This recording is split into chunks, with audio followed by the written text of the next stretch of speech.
এক ইহুদির মেয়ে হযরত আয়েশার বাড়িতে যাওয়া আসা করতেন। হযরত আয়েশা অত্যন্ত দানি মেয়ে ছিলেন, বড় দিলের মানুষ ছিলেন হযরত আয়েশা সিদ্দিকা রাদিয়াল্লাহু তাআলা আনহা। যখন ইহুদির মেয়েটা আসতেন তো কিছু ওকে খাবার দিতেন, গরিব মেয়ে কিছু খাবার দিতেন।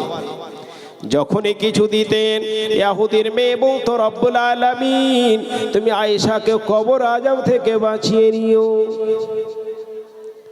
যেদিনই আসতেন সেই দিনই আয়েশা খাবার দিতেন। আমার এলাকায় একটা ভিখারি আছে, আসলেই বাস দরজা থেকে দোয়া শুরু করে দিল।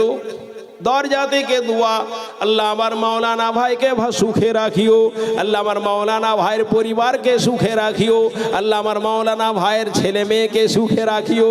যখনই আমি বাড়িতে থাকি দরজায় এসে যখনই বলে রব্বুল আলামিন আমার মাওলানা ভাইকে সুখে রাখিও, তখনই আমার মনটা গলে যায়। যখন বলে রব্বুল আলামিন তুই মাওলানা সাহেবের বাড়ি ঘরকে আল্লাহ তুমি হেফাজতে রাখিও, দ্বিতীয়বার মন গলে যায়। তৃতীয়বার যখনই বলে আল্লাহ মাওলানা সাহেবের ছেলে মেয়েকে আল্লাহ তুমি সুখে রাখিও, ড্রয়ারটা টানি যত টাকা সামনে পাই তুলে নিয়ে এসে ওকে দিয়ে দিই।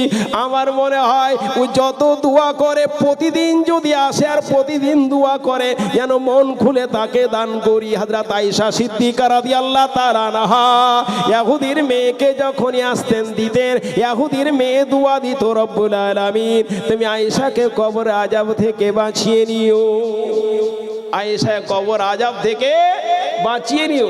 একদিন নবী মুহাম্মদ সাল্লাল্লাহু আলাইহি ওয়াসাল্লাম বাড়িতে আছেন আয়েশা, আর ওই মুহূর্তে ইহুদির মেয়ে চলে এসেছেন, আর হযরত আয়েশা সিদ্দিকা আবার যা আছে ঘরে উনি দিয়ে দিচ্ছেন ইহুদির মেয়েকে। ইহুদির মেয়ে আবার দোয়া দিচ্ছেন, রব্বুল আলামিন তুমি আয়েশাকে কবর আযাব থেকে বাঁচিয়ে নিও, কবর আযাব থেকে নিরাপদে রাখিও, হেফাজতে রাখিও। এবার হযরত আয়েশা প্রশ্ন করছেন, ইয়া রাসূলুল্লাহ কবরের আযাবটা কি গো? স্বামীকে প্রশ্ন করছে রাসূলকে, কবর আযাবটা কি গো? নবী মুহাম্মদ বলছেন, কবরে কোনো আযাবই হবে না, কবরে কোনো আযাব হবে না, মুমিন মানুষের কোনো আযাবই হবে না। কোন জায়গাতে এসে ইহুদ মুশরিকদের হবে, মুমিন মানুষের হবে না। ঘটনা শেষ, ইহুদির মেয়ে চলে গেলেন। হযরত আয়েশা বুঝে গেলেন যে কবরে কোনো আযাব হবে না। বলাটা এক সপ্তাহ হয়েছে। এক সপ্তাহ পর এবার নবী মুহাম্মদ নিজের মুখে ঠিক দুপুরের মুহূর্তে ঘোষণা করছেন, ঈদের যদি চাঁদ উঠতো নবী আমার বলতেন, বেলাল মানুষকে বলে দাও আগামীকাল ঈদ হবে, আনাস তুমি ঘোষণা করো আগামী দিন উমুক হবে। ঘোষণা করতে নবী আমার বলতেন, কিন্তু আজকে নবী আমার নিজের মুখে ঘোষণা করছেন। কি বলছেন? কি বলছেন নবী আমার? ইয়া আইয়ুহান্নাসু, এ মানুষের দলেরা, আস্তাইদু মিনাল্লাহ, আস্তাইদু মিনাল্লাহি আযাবিল কবরি, এরে মানুষের দলেরা কবর আযাব থেকে আল্লাহর নিকটে আশ্রয় চাও। এক সপ্তাহ পূর্বে নবী আমার বলেছিলেন মুমিন মানুষের কবরে আযাব হবে না, কবরে কোনো আযাব হবে না। আজ নবী আমার বলছেন, ইয়া আইয়ুহান্নাসু, সমস্ত সাহাবা বর্গের সামনে নবী আমার মানুষ হিসাবে ডাক দিচ্ছেন, শুধু মুমিন মানুষকে বলছেন না। ইয়া আইয়ুহান্নাসু, এ মানুষের দলেরা, আস্তাইদু বিল্লাহি মিন আযাবিল কবরে, তোমরা কবরে আযাব থেকে আল্লাহর নিকটে পরিত্রাণ চাও। আজ নবী আমার ঘোষণা করছেন, এই দিনের পূর্বে নবী আমার যত নামাজ কায়েম করেছেন, নামাজ কায়েম করলে সালাম ফিরতে হয়। নবী আমার সালাম ফিরলে আত্তাহিয়াতু লিল্লাহি ওয়াস সালাওয়াতু ওয়াত তাইয়্যিবাতু আসসালামু আলাইকা আইয়ুহান নবী ওয়া রাহমাতুল্লাহি ওয়া বারাকাতুহু। তারপরে নবী আমার পড়তেন, আল্লাহুম্মা সাল্লি আলা মুহাম্মাদ ওয়া আলা আলি মুহাম্মাদ কামা সাল্লাইতা আলা ইব্রাহিম। তারপর নবী আমার পড়তেন, আল্লাহুম্মা ইন্নী যালামতু নাফসি যুলমান কাসীরা ওয়া লা ইয়াগফিরু যুনুবা ইল্লা আনতা ফাগফিরলি মাগফিরাতাম মিন ইনদিকা ওয়ারহামনি ইন্নাকা আনতাল গাফুরুর রহিম। নবী আমার বলতেন, বলে নবী আমার সালাম ফিরিয়ে, আসসালামু আলাইকুম ওয়া রাহমাতুল্লাহ আসসালামু আলাইকুম ওয়া রাহমাতুল্লাহ, সালাম ফিরে দিতেন। কিন্তু নবী আজকে আর সালাম ফিরছেন না। আল্লাহুম্মা ইন্নী যালামতু নাফসি যুলমান কাসীরা ওয়া লা ইয়াগফিরু যুনুবা ইল্লা আনতা ফাগফিরলি মাগফিরাতাম মিন ইনদিকা ওয়ারহামনি ইন্নাকা আনতাল গাফুরুর রহিম বলে নবী আমার সালাম ফিরেন না। কারণ নবী আমার ঘোষণা করলেন, ইয়া আইয়ুহান নাস, এ মানুষের দলেরা, আস্তাইযু বিল্লাহি মিন আযাবিল কবরে, কবর আযাব থেকে আল্লাহ তাআলা নিকটে আশ্রয় চাও। আজ নবী আমার সালাম ফিরছেন না, যতক্ষণ পর্যন্ত নবী আমার না বলছেন আল্লাহুম্মা ইন্নী আউযু বিকা মিন আযাবিল কবরে। রব্বুল আলামিন তুমি আমাকে কবর আযাব থেকে বাঁচাও। ওয়া আউযু বিকা মিন আযাবি জাহান্নাম, রব্বুল আলামিন তুমি জাহান্নামের আযাব থেকে আমাকে বাঁচাও। ওয়া আউযু বিকা মিন ফিতনাতিল মাসিহিদ দাজ্জাল, রব্বুল আলামিন তুমি ফিতনা মাসিহিদ দাজ্জালের ফিতনা থেকে আমাকে বাঁচাও। ওয়া আউযু বিকা মিন ফিতনাতিল মাহইয়া ওয়া ফিতনাতিল মামাত, রব্বুল আলামিন তুমি আমাকে জীবিতর ফিতনা থেকে বাঁচাও, মৃত্যুর ফিতনা থেকে তুমি আমাকে বাঁচাও। আল্লাহুম্মা ইন্নী আউযু বিকা মিনাল মাসামি ওয়াল মাগরাম, রব্বুল আলামিন তুমি আমাকে গুনার বোঝা থেকে আমাকে বাঁচাও, গুনাহ থেকে আমাকে বাঁচাও, পাপ থেকে আমাকে বাঁচাও। রব্বুল আলামিন তুমি আমাকে ঋণের বোঝা থেকে আমাকে হেফাজতে রাখো। নবী আমার সালাম ফিরতেন না যতক্ষণ পর্যন্ত এই চারখানা জিনিস নবী না বলতেন। আজ থেকে নবী আমার ফজরের ফরজ নামাজ পড়লো এই চারখানা জিনিস থেকে আল্লাহর নিকটে আশ্রয় চাইতেন। আজ থেকে নবী আমার ফরজ নামাজ আল্লাহর নিকটে আশ্রয় চাইতেন। আজ থেকে নবী আমার নফল নামাজে আল্লাহর নিকটে এই চার জিনিস থেকে আশ্রয় চাইতেন। কবর আযাব এত ভয়াবহ আযাব, কবর এত কঠিন আযাব, কবর যে কত ভয়াবহ রে মা, কবর একবার যে দেখো কবর কত ভয়াবহ। কবর আপনি চিন্তা করেন, একা একাই বাসতলায় শুয়ে থাকবেন, ডাক দিলেও কেউ সাড়া দিবে না, ডাক চিৎকার করলে কেউ সাড়া দিবে না। আজ যদি আপনি আমাকে এখানে আটকে রাখেন, আমি যদি একবার ফোনে পেয়ে যাই, কারণ আমার পরিবার জানে আজ গাঙ্গারমুনিতে জলসা করতে গেছে। কিছুক্ষণ আগে আমার গ্রামের কয়েকজন ফোন করলো, মাওলানা আজকে কোথায় আছেন? বললাম চাঁচলে রাঙ্গারমুনিতে রয়েছি। একজন ফোন করলো আমার গ্রাম, মাওলানা আপনি গত সপ্তাহে দোয়া করেছেন, আমার ভাগনার জন্য ডাক্তারি পরীক্ষা দিয়েছিল, সেই রাশিয়া থেকে পড়ে এসে পরীক্ষা দিয়েছিল, আজ তার রেজাল্ট বেরিয়ে গেছে, পরীক্ষায় এসে পাশ করে গেছে। সাথে সাথে প্রথম ফোনটা আমাকে দিয়েছে, তারা জেনে গেছে যে এই জায়গাতে আমাদের মাওলানা সাহেব রয়ে গেছে, এই জায়গায় গাঙ্গারমুনিতে আমাদের ইমাম সাহেব রয়েছে। আজ যদি কোনো বিপদ হয়ে যায়, আজ যদি আমার পেটে ব্যথা হয়ে যায়, আজ যদি আমার কোনো কিছু হয়ে যায়, খবর পেলে গোটা গ্রামের মানুষ ছুটে আসবে, আমার পরিবার বর্গ ছুটে আসবে।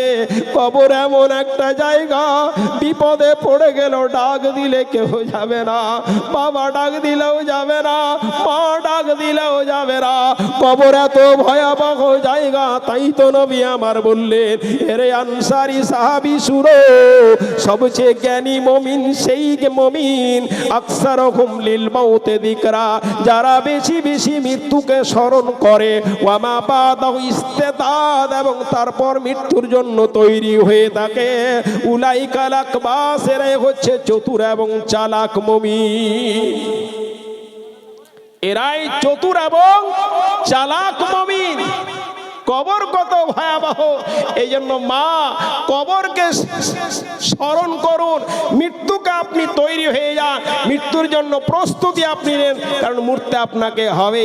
কত বছর বাঁচবেন? খুব বাঁচলে 100 বছর বাঁচলেন, খুব বাঁচলেন 110 বছর বাঁচলেন, তার চেয়ে আর বেশি যেতে পারবেন না, তার চেয়ে আর বেশি যাওয়ার সময় নাই। 60 থেকে 70 বছরের মধ্যে আপনাকে চলে যেতে হবে, টিকিট কেটে নিতে হবে। কালকে আমাকে একজন বলছে, পরশুদিন জানাজা একটা ছিলাম, জানাজায় ছিলাম, তা আমাকে বলছে মাওলানা আমাদের টিকিট চলে এসছে নিকটে। কেমন টিকিট? আমি হয়ে গেছে যাওয়ার। কেমন যাওয়ার? না তো দাড়ি পেকে গেছে। এখানে আপনার আঙ্গারমুনিতে গত বছর ইসলাম তার আগের বছর এসেছিলাম, লাগাতার 3 বছর। অনেকে ভাববে এই মুলবিটা খালি বারবার একে কেন ডাকছে, এটা কোনো আশ্চর্যের কথা না। আমি এমন একটা মুলবি, একবার ডেকে এদের ইচ্ছা পূরণ হয় না। কেউ তো 22 বার, কেউ 25 বার, কেউ তো আপনার কোনো কোনো জায়গা, আমার এলাকাটা কাপাসিয়া বলে জায়গা আছে, অনেকেই চিনেন হয়তো, ইটাহার কাপাসিয়া। আমার 92 বার যাওয়া হয়ে গেল, 92 বার। আর 8 বার হলেই সেঞ্চুরি মেরে দিব, আর 8 বার, তার মধ্যে আবার মার্চে একটা রয়েছে, মানে আবার একটা ইনশাআল্লাহ হয়ে যায়, আল্লাহ যদি বাঁচিয়ে রাখে। তো ভাই আমার, এই যে আমি 3রা বছর এসেছিলাম, দাড়ি আমার একটাও পাকা ছিল না। অনেকে বলতো মাওলানার বয়স কতটা, যে দাড়ি কেন পাকালে, কত কলপ লাগাচ্ছে আর কি।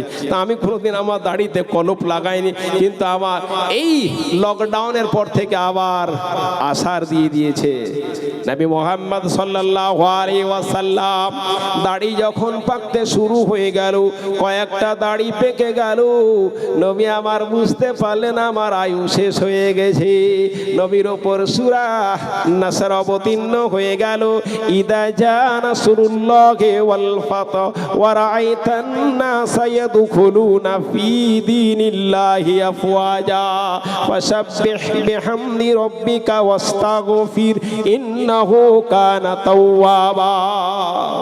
আল্লাহ তাআলা বলি, ইদা জা নাসরুল্লাহ, আল্লাহ তাআলার যখন সাহায্য তোমার নিকটে নেমে আসবে, ওয়া রাআইতান নাসা ইয়াদখুলুনা ফি দীনিল্লাহি আফওয়াজা, মানুষদেরকে তুমি দেখবে দলে দলে ইসলামে প্রবেশ করছে। ফাসাব্বিহ বিহামদি রাব্বিকা ওয়াস্তাগফির, তো বেশি বেশি করে আল্লাহর তুমি প্রশংসা করো, আল্লাহর প্রশংসার সাথে সাথে তার পবিত্রতা বর্ণনা করো।